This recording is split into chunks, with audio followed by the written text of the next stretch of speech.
हाम्रो सोल्टीको सिलौटा चाहिँ खतरा छ है यहाँ कचाक कचाक कचाक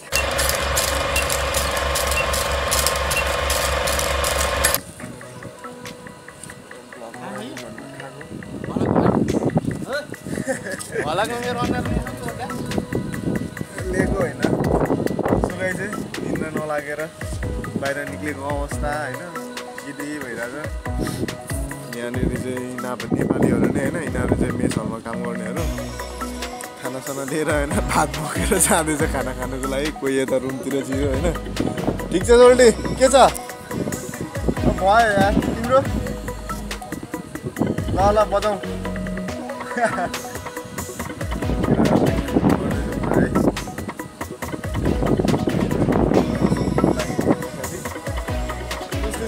जिन्दगी दिउँसोको 11 बजिरहेको छ होइन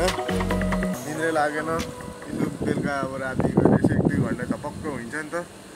1-2 घन्टा झपक्क हुन्छ अनि त्यही भएर अलिकति ढिलो निन्द्रा लाग्छ है यो अनि के हुन्छ यो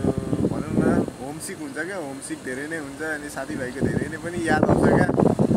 अब हुन्छ नि त्यही भएर अलिक सुत्नु नि सकिँदैन अब अलिक पानी नै परेको छैन क्या यो चाहिँ भनेको ड्रेनेज वाटर लिनु आयो है फोहोर पानी लिनु आयो गाडी यतापट्टि क्याम्पमा अनि हाम्रो सोल्टी चाहिँ के खाना खान जानु लागेको बजाइयो खाना आफूले त्यहीँ हो यहाँ चाहिँ हो के हुन्छ हौ हेर्नु जाउँ न त आज केटाहरूको त्यो चाहिँ सबै नेपालीहरू छ यहाँ चाहिँ पुरा आधी छायामा अनि आधी घाममा बसिरहेको छ कि अनि त्यही भएर यसलाई चाहिँ पुरा बोर्डरको मान्छे हो भन्दैछ क्या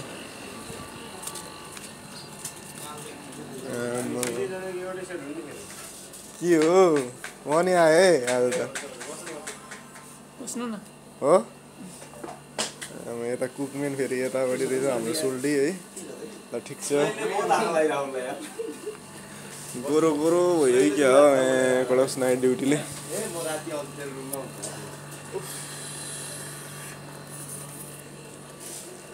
सब्जी तब्जी पकाउँदैछ है यतापट्टि अनि कति बेला सुत्नु हो केटाहरू खाना खाएर यति बेला हामी अब एकछिनमा निन्द्रा लाग्छ कि म त निन्द्रै लाग्दैन यार वहाँनिर 1-2 घन्टा धेरै सुत्न पारो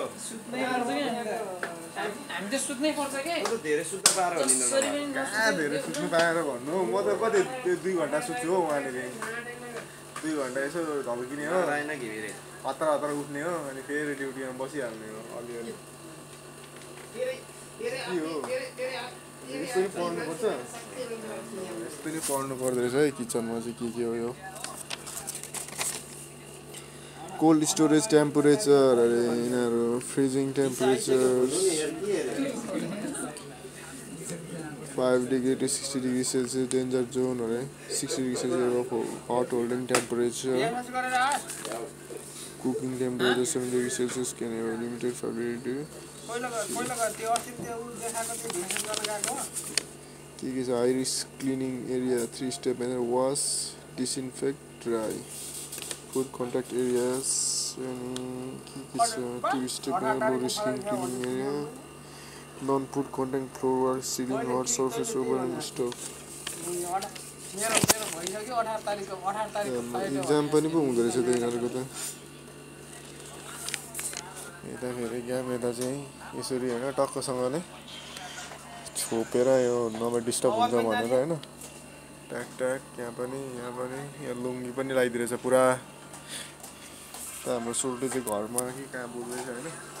यता सोल्टीले चाहिँ सब्जी बनाउँदै हुनुहुन्छ अनि एक्लै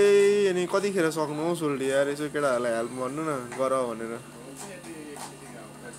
गेडागुडुक गर भने सबैले गर भने सजिलो हुन्छ नि त हामी चाहिँ अब उता साथीहरूसँग हुँदाखेरि चाहिँ त्यसै गर्थ्यौँ क्या धेरैजनासँग हुँदा चाहिँ अब अलिक पछि चाहिँ कस्तो हुन्छ भने अब कुरा पनि मिल्दैन हैन सुरुमा मात्रै हो क्या एउटाले के खानु भन्छ हैन अलिक पछि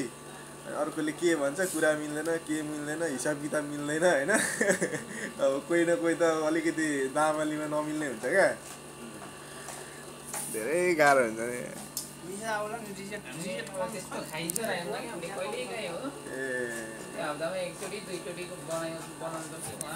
त्यति मिठो हुँदैन कि खाने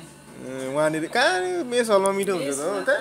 त्यस्तो खाना जिन्दगी हामीले त त्यस्तो खानै सकिँदैन नेपालीले त खान सकेन त्यो त 2 वर्षमा होइन 1 वर्षमा मरिन्छ खुर्सानी हाल्छ नुन हाल्छ गुलियो हुन्छ हौ तरकारी सानो बनाउँदैन क्या मेस हलमा चिप्लो नचिप्लो हुन्छ फेरि तेलै तेल यो पाकिस्तानीहरूको लागि बनाएकोहरू पुरै चिल्लै हो कि अलि माथि तेल थप्छ कि बनाएर बिहान कैसे है भाई साहब सब ठीक है ठीक है डिस्टर्ब हो गया क्या डिस्टर्ब तो नहीं हुआ ना यार डिस्टर्ब हो गया तो माफ कर देना किनभने अब हिन्दी नै बुझ्दैन मलयालम हो गडाङ र गुडुङ मात्र बुझ्छ नि त काद्रा कुद्रा हजुर के भन्नुभयो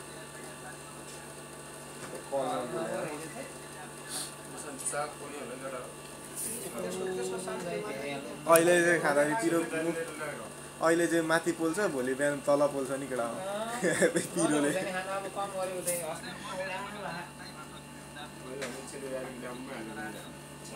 तिन मात्रै हो गर्छ एउटा खाने बित्तिकै स्पाइसी दामी हुन्छ म नि स्पाइसी पकाइदिन्छु कि अघि त कोठामा पकाइदिएको है दाईहरू त खरिएर अनि करायो नि मलाई त गन्ध आउँछ नि त कस्तो खरिएको होइन अनि दाईहरू त बिस्केर गएर ढोका खोलेर बस्यो पकाइदिएको क्या मैले नि अलिक स्पाइसी खाइदिउँ भनेर खोर्सानी सोर्सानी डढाइदिएको थिएँ है मैले अनि बुढोहरूलाई बिस्किगयो नि मैले अस्ति बेलुका नि बनाउँदाखेरि पुरै धुइँध भएको छ नि त यहाँ दुम्सिला धुवा लगाइदियो यत्तिकै भइरहेको छ क्या पिर्नु नपिरो आफूलाई पनि है बित्दै हुन्छ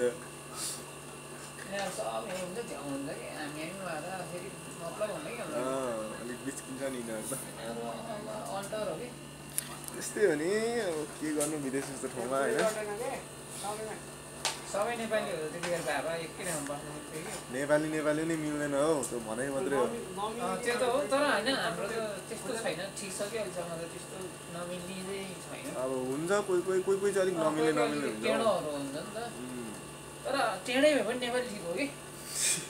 होइन त कति कुरामा ठिक कति कुरामा बेठिक पनि हुन्छ क्या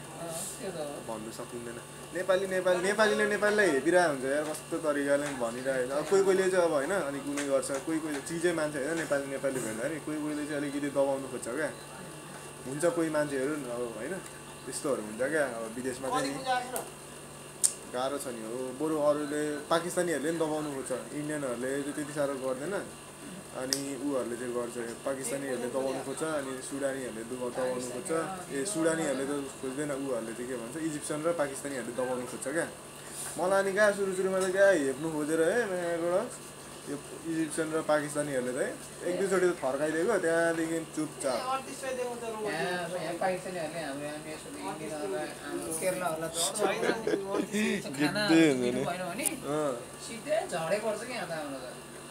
कम्प्रोमाइजै गर्नु मान्दैन क्या अनि उनीहरूले भने चाहिँ जे मानिदिनु पर्ने अरे लास्ट गिदी हुन्छ क्या पाकिस्तानी त झन् के भन्ने र पठानीहरूले त चाक हानिदिन्छ है केटा उता चाइना क्याम्प थाहा छ चाइना क्याम्पमा नेपालीलाई नै अरे क्या नेपाली न कुन चाहिँलाई 10 टाका कि 12 टाका हान्ने बनाइदिएको थियो अरे क्या चाकमा क्या अनि हाम्रो साथीलाई पुरा होइन त्यो खोइ कहाँ गएर आएको रहेछ रक्सी खानु बोलाउँदो रहेछ अरे क्या पुरा फक्काइ लाँदो रहेछ अरे क्या अनि फकाउँदै लाँदो रहेछ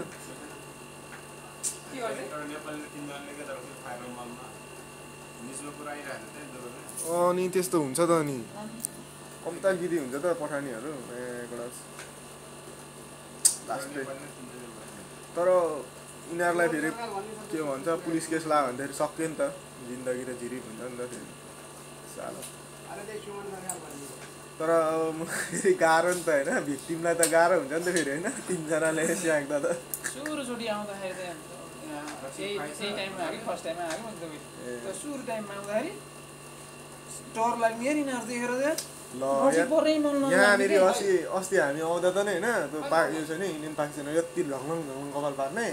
केटी डर लाग्यो टोइलेट जानु पनि डर लाग्यो क्या पछाडि सोचेर उड्ने कपाल पार्ने केटी भन्दा चाहिँ कम हुने कि पछाडिबाट हेर्दा चाहिँ केटी अगाडिबाट हेर्दा चाहिँ पुरा पाकिस्तानी क्या केटा क्या जुङ्गा यत्रो झप्प जुङ्गादारी त्यस्तै टाइपको क्या मैले खोइ केटी नै भनेर कुन चाहिँ ठाउँमा बोलाइरहेको छु क्या भरे केटा अगाडि त गिद्दी हुन्छ गाह्रो छ हाम्रो सोल्टीको सिलौटा चाहिँ खतरा छ है यहाँनिर कचाक कचाक कचाक तर यस्तै चाहिँ अलिकति टेस्टी हुन्छ नि साथी फेरि यो चाहिँ टेस्टी हुन्छ क्या अलिकति मसला जुगाड चाहिँ खतरा लाउनु हुँदो रहेछ सोल्टीले पानी लिने बोतल फेरि यहाँनिर गाह्रो छ एकजना भात पकाउने अरे एकजना पानी लिनु जाने एकजना यता फ्यामिलीसँग बोल्ने लगाइस अति भयो यहाँको निन्द्रा नलागेर ह्याङ लागेर गिद्दी भएर के गर्नु यार